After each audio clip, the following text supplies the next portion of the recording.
become something in the world of digital technology, you actually stand a good chance.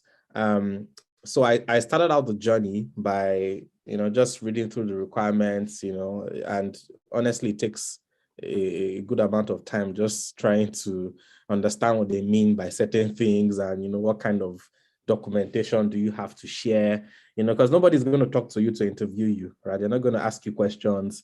It's basically, you go to a website, you read all the instructions that are on there, you put together a collection of documents, and then you submit those documents. And of course, they are charging you for the privilege of reviewing your documents, and it's quite a hefty sum.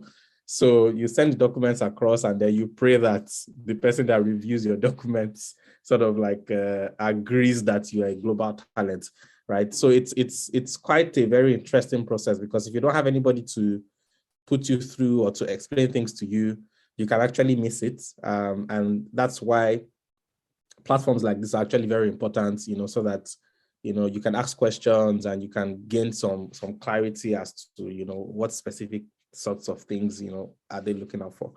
Yeah, so I read about the program, and for me, my application process was quite extensive because I was busy with work and I honestly did not have time to like really focus on it, right? So it was just something I would just do on weekends, on Saturdays or Sundays, just spend like an hour trying to like understand what these guys really want. And, what you would later find out is that it's very intensive, right? So you need like letters, you need people to vouch for you, to write letters for you. You also need to, in several cases, give details of the specific things that you have done in the past, right? So have you been a part of the mentorship program? Bade mentioned the Bincom mentorship program, which is a structured mentorship program. That's actually one of the things that they look out for, right? If you've ever been part of a structured mentorship program, you need to be able to evidence that, right? Which then becomes the other aspect of the challenge, right? It's not just you telling them, oh, I've done this, right? Because anybody can package that, right? You can package, oh, I've created an app that generated 1 billion naira or that had 1 million downloads. You can put all those things in documents. However, they verify every single thing you mentioned to them, right? And as much as possible, whatever it is that you're presenting should be things that you cannot lie about, because they can verify when they go online. So if, for example, you say you built an app and the app generated 1 million downloads, there should be a link to a Google Play Store link to the app where you can actually verify that 1 million downloads.